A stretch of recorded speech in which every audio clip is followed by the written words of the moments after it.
Una de las figuras más cuestionadas en la iglesia, tanto por creyentes como por no creyentes, es la figura del pastor.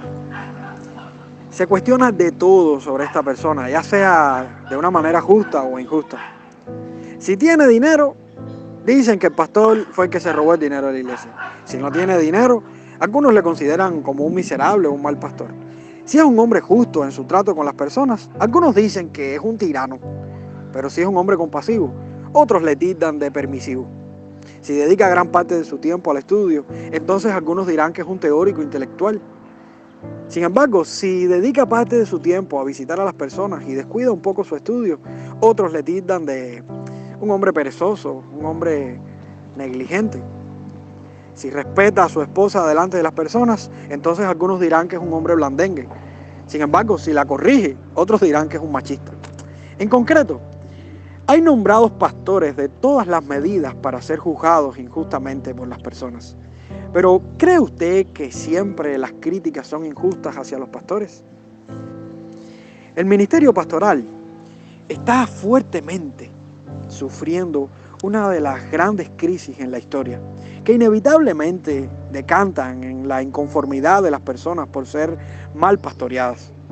Hoy se violan en muchos lugares los requisitos que definen a un pastor. Aún desde el momento en el que él responde a su llamado, las características que debe reunir según la Biblia para ser pastor, las personas que le deben escoger y hasta las funciones que éste debe cumplir. ¿Te gustaría saber cómo debe ser un pastor? ¿De qué manera podemos evitar tantas frustraciones en el área pastoral? La psicología, la sociología, el humanismo, todas estas corrientes filosóficas han entrado de tal manera a las iglesias que hoy en día es muy difícil saber definir quién es un pastor según Dios. Le hemos dado más lugar a las ciencias sociales, le hemos dado más lugar a lo que opina el mundo y a lo que define el mundo sobre el liderazgo, que hemos olvidado lo que realmente la Biblia define cómo debe ser un pastor. Dice la Escritura en 1 de Pedro capítulo 5, versículo del 1 al 4. Ruego a los ancianos que están entre vosotros, yo anciano también con ellos y testigo de los padecimientos de Cristo, que soy también participante de la gloria que será revelada. Apacentad la grey de Dios que está entre vosotros, cuidando de ella, no por fuerza, sino voluntariamente, no por ganancia deshonesta, sino con ánimo pronto, no como teniendo señorío sobre los que están a vuestro cuidado, sino siendo ejemplos de la grey. Y cuando aparezca el príncipe de los pastores, vosotros recibiréis la corona incorruptible de gloria. El texto de hoy nos ofrece varios detalles inconfundibles sobre la persona de un pastor. Detalles que no podemos ignorar a la hora de escoger a nuestros pastores, confirmar nuestro amor, nuestras oraciones, nuestra sujeción e imitarles en todo lo que ellos deben hacer como hombres comisionados por Dios. El texto de hoy nos muestra la identidad de los pastores, también nos muestra el mandamiento hacia los pastores y también nos muestra el premio que recibirán los pastores. La identidad de los pastores.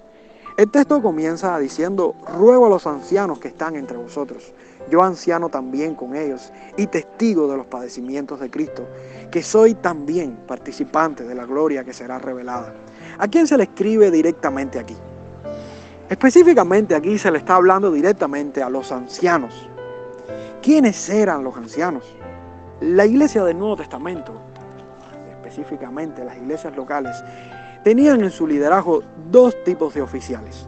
Estaban los diáconos, como un grupo de oficiales, que eran aquellos que se encargaban de servir en las necesidades físicas de la iglesia.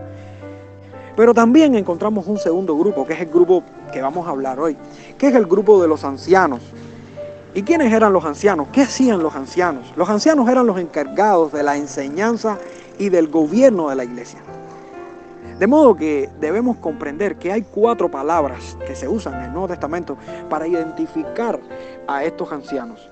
La palabra poimén, que significa pastor, la palabra episcopo, que significa obispo, la palabra didascalos, que significa maestro, y la palabra presbúteros, que es la que se está usando en este texto específicamente para hablar de un anciano.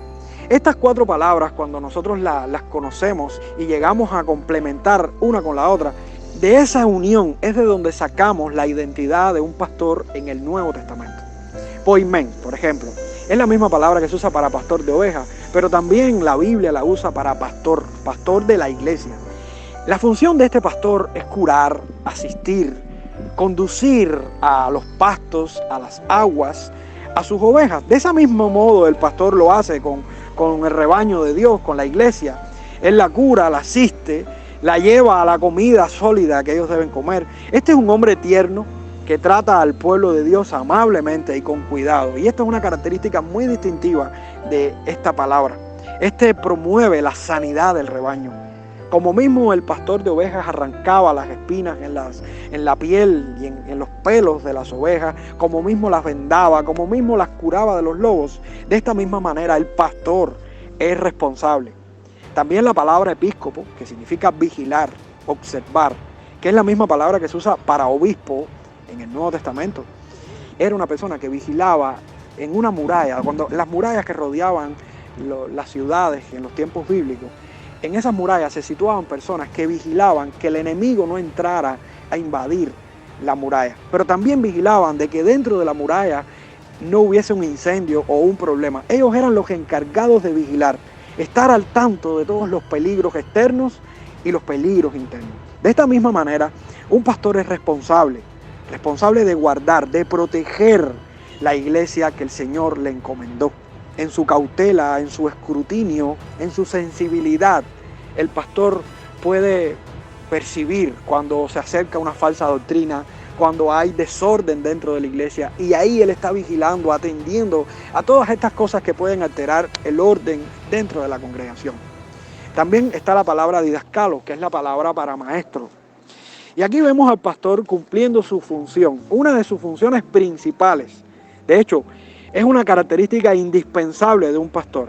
¿Sabe usted que todos los maestros no son pastores? Sin embargo, todos los pastores sí son maestros. La palabra maestro está muy ligada al oficio pastoral en el Nuevo Testamento. Un pastor que no sepa enseñar no es pastor. Así que debemos entender que este hombre de Dios es un hombre dedicado al estudio de la palabra del Señor.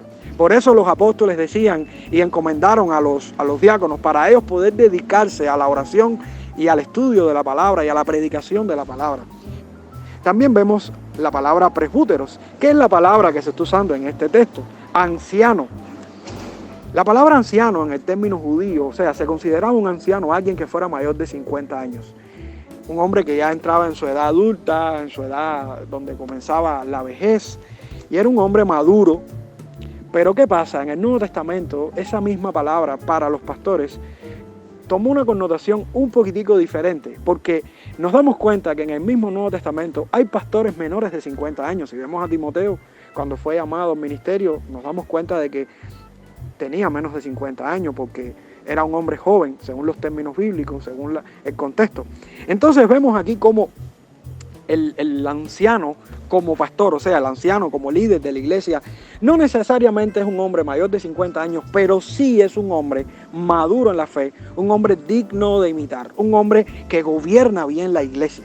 Entonces, si unimos estas 4 palabras y unimos los sentidos que tienen estas 4 palabras, nos damos cuenta de que un pastor es alguien que protege el rebaño, es alguien que vigila, es alguien que enseña, es alguien que es maduro en la fe. Y si vemos las características que nos ofrece Timoteo y Tito en sus cartas, o sea, de Pablo, nos damos cuenta de que un pastor no es cualquier persona. Un pastor es alguien especial, es alguien digno de imitar, es alguien comisionado por Dios con características distintivas, de hecho características que no incluyen a las mujeres. Si nosotros vemos aquí en el texto, aquí se está refiriendo a los ancianos en género masculino. Y si vemos en la Biblia, en todos los términos que se usan para referirse a pastor en el Nuevo Testamento, nunca se está refiriendo a una mujer. Hay un solo texto que habla de ancianas, porque la misma palabra presbúteros, que es la que se usa para ancianos, se usa para anciano de edad, pero también como anciano de pastor. Y el contexto define de quién se está hablando. En el único caso que se habla de ancianas es en el caso de una mujer mayor que enseña a la mujer joven a ser casta y las características que debe tener una mujer. En el plano de discipulado es donde la mujer se habla de anciana, pero pastoras no existen en la Biblia, no existen mujeres pastoras. Sí, mujeres que sirven a Dios, sí, mujeres que hacían labores bíblicas, mujeres dignas de imitar, pero pastores eran hombres y no cualquier hombre, hombres específicos con características específicas. También aquí por el texto nos dice ancianos que están entre vosotros. Y es un texto que refiere al pluripastorado. Las iglesias en el Nuevo Testamento no estaban conformadas por un solo pastor, cada iglesia. Existía el pluripastorado, varios pastores dentro de una iglesia que no tenían rangos entre sí, pastores que tenían igualdad en gobierno, pastores que se sujetaban los unos a los otros, pastores que se sujetaban al gobierno de la iglesia y a la disciplina de la iglesia en caso de que tuvieran que ser corregidos, hombres que eran humildes. El texto nos enriquece en esto y nos da aún un filtro mayor de quién era un pastor y la identidad de un pastor en el Nuevo Testamento. El texto comienza diciendo, les ruego, y la palabra ruego aquí significa una invitación, una súplica, o una consolación de parte del apóstol Pedro. El apóstol Pedro, quien les está rogando a los ancianos, a aquellos que están dentro de la iglesia, le está rogando un mandamiento que deben cumplir. Pedro aquí se cataloga también como anciano. Y aquí vemos el apóstol Pedro poniéndose a la par con sus pastores. Debido al contexto de la persecución y la exhortación, es de esperar que si vienen pruebas sobre la iglesia, los ancianos son los primeros en ser afectados por estas pruebas. En este contexto de la iglesia se había desatado una persecución y la persecución estaba dirigida específicamente y principalmente a los líderes de la iglesia. El apóstol Pedro, como anciano, se identifica en su vínculo afectivo, en su compañerismo, en su respeto hacia sus hermanos, a sus compañeros de combate, de lucha. Por eso el apóstol se propone en este versículo 1 ser un testigo de los padecimientos de Cristo y un participante de la gloria que será revelada. Él está diciendo que es un testigo de los padecimientos de Cristo. Pedro fue un testigo ocular de estos padecimientos. ¿Quién como Pedro para decir que él vio a Jesús morir, que él vio a Jesús sufrir, que él vio a Jesús padecer por sus pecados? Pero también Pedro estaba viviendo en su carne propia lo que significaba ser un fugitivo, lo que significaba ser un hombre perseguido por el evangelio. Pedro había experimentado los golpes por ser cristiano. Pedro había experimentado la cárcel por ser cristiano. Pedro era un hombre que experimentaba, que era testigo tanto ocular como presencial de los padecimientos de Cristo. Pero también él habla como un participante de la gloria que será revelada, una gloria que vendrá. Pedro había experimentado en pequeñas miradas la manifestación de la gloria de Cristo. Él vio a Cristo transfigurarse, conoció al Jesús resucitado, pero también vio a ese Jesús ascender.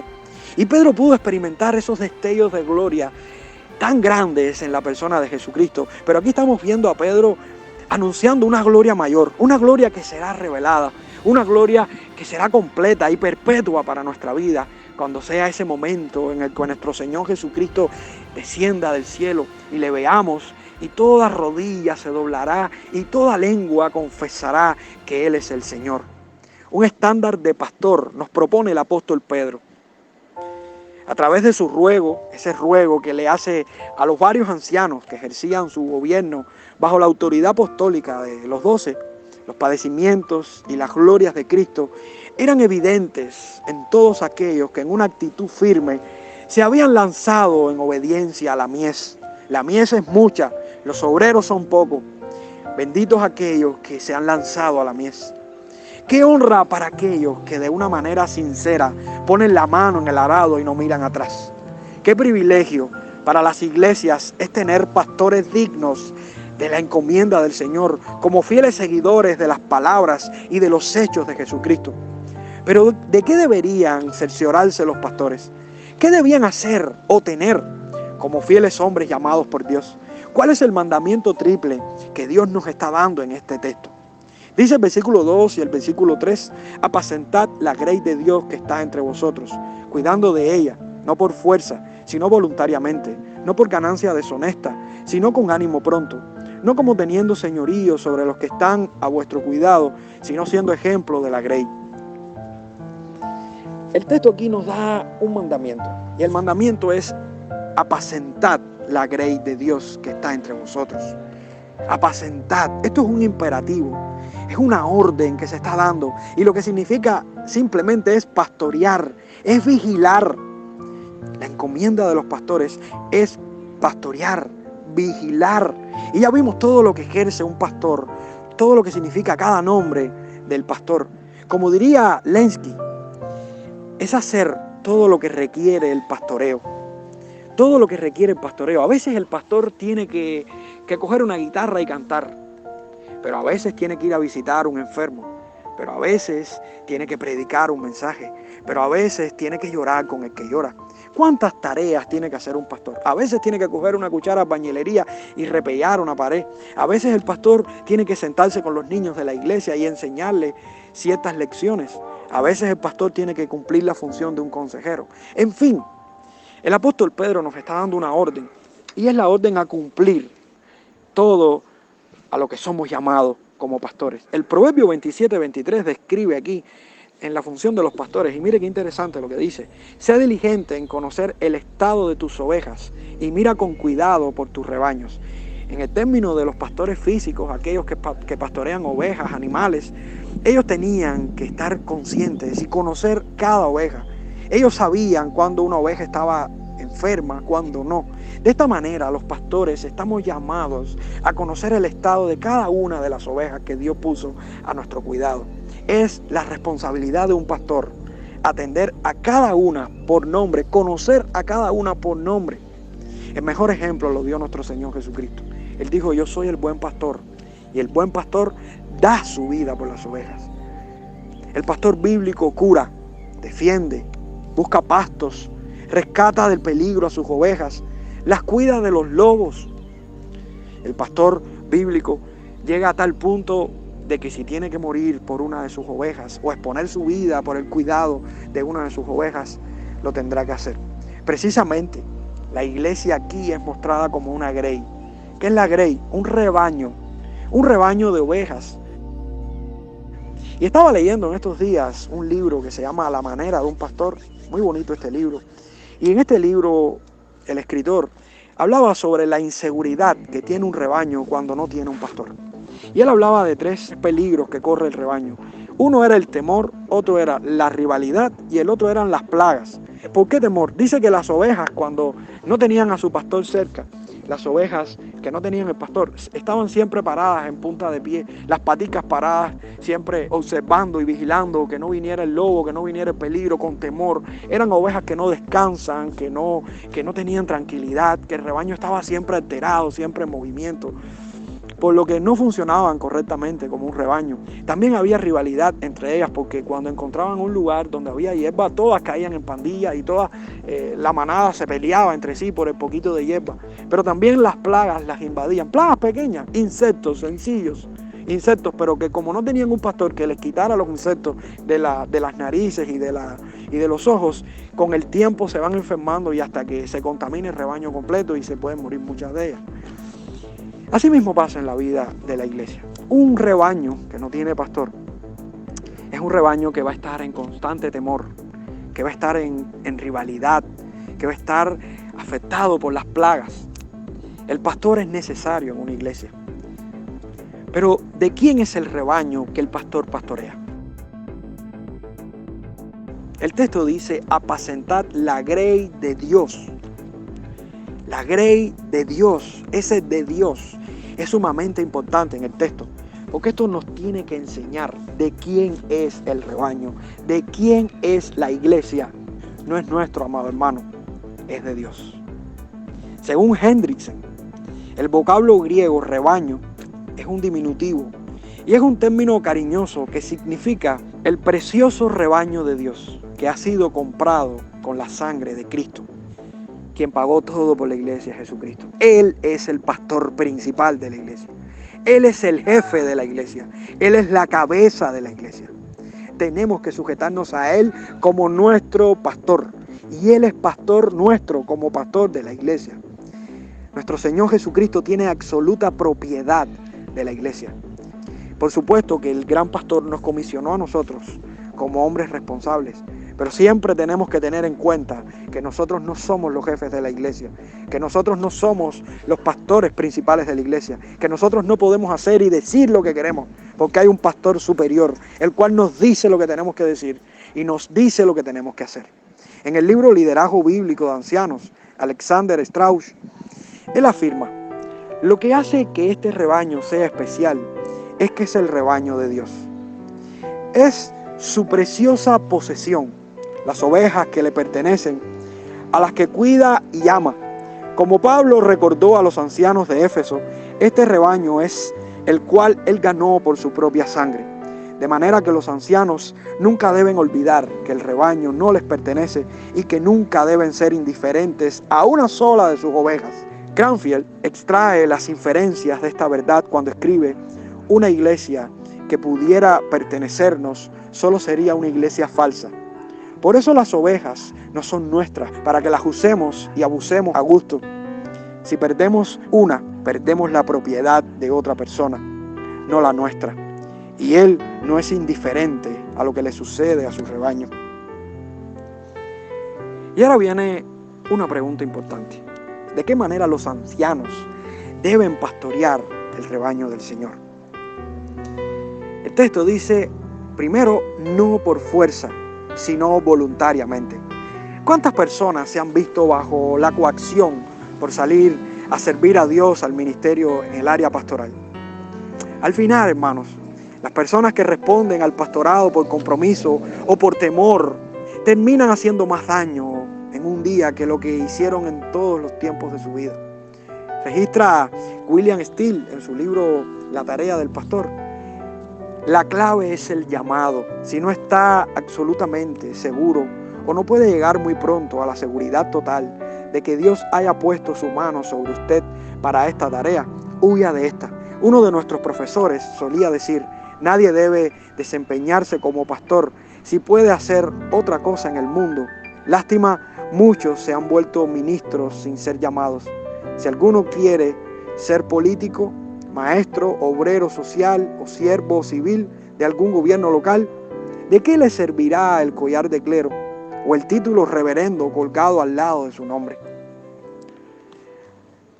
Triste es tener un pastor que se pasa la vida renegando y quejándose de la profesión que ejerce. El pastorado es una profesión subvalorada, una profesión criticada, que exige consagración absoluta. Es mal pagado en la mayoría de los casos, trae incomprensiones, desvelos. Pero ¿quién que llamándose pastor, que ha sido llamado por Dios verdaderamente, puede dejar de hacerlo? Los pastores sirven voluntariamente. Y esto significa estar dispuestos. La motivación es hacer la voluntad de Dios en obediencia, a pesar de que nos toque una iglesia pequeña, llena de dificultades, aún a miles de kilómetros de nuestra casa. Me inspira la vida de hombres que como misioneros han salido a predicar el evangelio y han cumplido su función pastoral dentro de tribus. ¿Por qué se esfuerzan? Porque Dios los llamó. Y ellos entienden de que esto es un deleite, es un gozo. Y estoy seguro que aquellos que son pastores y han entendido esta gran labor, volverían a hacerlo si volvieran a vivir. El texto dice: no por ganancia deshonesta, sino con ánimo pronto. ¿De qué manera un pastor pastorea? Dice la Biblia que no puede ser por ganancias deshonestas. Una vez me dijo un viejo amigo, un pastor retirado, al cual admiro como un padre, me dijo: cuídate de las 3D, damas, diablo y dinero. ¿Qué peligro nos trae el dinero en el área pastoral? ¿Cuál es el principio de todos los males? El amor al dinero. Todos sabemos esto, pero qué fácil cae una persona en las artimañas de este mal. El dinero no es malo, lo malo es amarlo. Y muchas veces aquellos que caminan y juegan con tanto dinero terminan dependiendo tanto del dinero, tan comprometidos con el dinero. Cuando el dinero es la ganancia de nuestro egoísmo o se obtiene con fines pecaminosos, termina comprometiendo hasta el más importante de los pastores. Y al final termina haciéndonos esclavos de la avaricia. ¿Es malo tener dinero? Por supuesto que no. La Biblia en múltiples textos compromete a la congregación de una manera obligatoria y responsable de sostener a los pastores que se preparan y que les predican todos los domingos. Según Wardron, en su comentario a la Confesión de 1689, él afirma que la manera en que se sostenían los pastores en el Nuevo Testamento, de hecho basado en este texto, era una manera holgada. Y esto daba pie a que muchas personas quisieran hacerse pastores o asumieran el ministerio pastoral por ganancias deshonestas para enriquecerse. Hay personas que les es fácil ser pastores cuando le dan un buen salario o cuando los están contratando en una iglesia que le paga dinero bastante y no quieren hacerlo con una iglesia pequeña. Pero cuando un pastor tiene llamado, pastorea lo mismo en una iglesia con dinero que en una iglesia sin dinero. Un pastor no debe ser una persona codiciosa, egoísta, avariciosa, deshonesta. Un pastor debe tener ánimo pronto, prontamente. Es como estar afanado con Dios, es estar con entusiasmo. Más que voluntariamente, esto significa tener pasión, hermanos. Cuando una persona está apasionada, no le importa nada más. Lo único que le importa es el motivo, es aquello que le causa esa pasión. Los pastores de Dios son hombres apasionados por Dios. Y la tercera característica en el mandamiento es que como pastores, no teniendo señorío sobre los que están a nuestro cuidado, sino siendo ejemplos del rebaño. El mal ejemplo que hemos aprendido de nuestro sistema de liderazgo secular nos ha hecho mucho daño. Hoy nos paramos en una iglesia y pensamos y vemos cómo se reproduce este patrón de liderazgo del sistema político, del sistema social que hemos vivido. Un sistema impositivo, con una autoridad desmedida, donde el pastor es el jefe de la iglesia, el dueño de la iglesia, el que pone, el que quita, el que hace lo que quiere. ¿No has escuchado palabras como, aquí el que manda soy yo? Aquí se hace lo que yo diga, que para eso yo soy el pastor. O a veces dicen, o pregúntale al jefe, como si el pastor tuviera un alto mando dentro de la iglesia, cuando el alto mando lo tiene el Señor Jesucristo. El jefe de la iglesia no es el pastor, hermanos, es Jesucristo. El pastor es el siervo de la iglesia, es el más pequeño de la iglesia. No al abuso de autoridad, no al deseo de poder, no al control sobre otros. Eso es lo que quiere decir el texto, hermanos. Eso es lo que quiere decir el texto. Un pastor que es abusador, un pastor que tiene señorío sobre la iglesia, termina preparando personas y las personas que le siguen van a ser de la misma manera. La autoridad espiritual no se reclama, no se impone, se gana con el poder de una vida santa, una vida de ejemplo cristiano. Tenemos una función muy grande. La iglesia de Jesucristo necesita pastores que pastoreen el rebaño, hombres con llamado y con voluntad dispuesta a servir en toda humildad, hombres con pasión por las almas y pasión por el servicio, que aún sin esperar nada a cambio por su servicio, lo hacen como si les pagaran un salario muy alto. Hombres santos que entienden en humildad su lugar delante de sus hermanos, viéndoles como iguales y no con aires de gobernante ni con aires de superioridad. ¿Qué será de la vida de aquellos que, llamándose pastores, no tienen temor de Dios por violar estas importantes verdades de las Escrituras? Pero qué gozo sentirán aquellos pastores que al final de su tiempo en la tierra recibirán el mejor de los galardones por el gran príncipe de los pastores. El premio para los pastores lo vemos en el versículo 4, y esta es la tercera verdad del texto. Dice el texto en el versículo 4, y cuando aparezca el príncipe de los pastores, vosotros recibiréis la corona incorruptible de gloria. Jesucristo, hermanos, es el príncipe de los pastores, quien tiene un solo rebaño, y Él es el pastor. También tengo otras ovejas que no son de este redil, aquellas también debo traer, y oirán mi voz, y habrá un rebaño y un pastor. ¿Qué pastor está por encima de Jesucristo? Él dijo, yo soy el buen pastor su vida da por las ovejas. Yo soy el buen pastor y conozco mis ovejas y las mías me conocen. Él es nuestro pastor. El término príncipe de los pastores determina en el griego pastor principal. Nadie tiene autoridad sobre sus palabras y mandamientos. Nadie se puede comparar a Él. Nadie puede vivir sin recompensa ante Él. Quien conoce nuestros desvelos y sufrimientos es Él. Él es nuestro pastor. Él es nuestro pastor y nada nos faltará. Él es el gran pastor, el pastor principal al cual tenemos que sujetarnos nosotros. No podemos decir y hacer nada más allá de lo que Él haya dicho. ¿Qué harían ustedes si al salir dejan encargado, o sea, salen de su casa y dejan encargado a un amigo con todas las cosas y le dicen, cuídame las cosas de mi casa y nos vamos? Cuando regresamos a la semana, el amigo de nosotros está golpeado, pero está abrazado a las cosas que le dejamos que cuidara. Y él nos dice, hice todo lo posible por cuidar lo que me dejaste. Me dieron golpes, me asaltaron, me torturaron, pero nunca las dejé. ¿Cómo reaccionarían ustedes, hermanos, ante ese hombre que le cuidó esas cosas? Posiblemente le diéramos la mitad de las cosas. Posiblemente le diéramos un gran premio. De hecho, lo mínimo que pasaría es que ese hombre se volvería nuestro mejor amigo. ¿Qué premio cree usted que ganaremos los pastores si somos fieles en nuestra tarea pastoral? Dice la Biblia que nuestro premio está basado en la corona de gloria, en esa corona incorruptible, una corona que no se corrompe. Miremos por un momento las coronas que conocemos.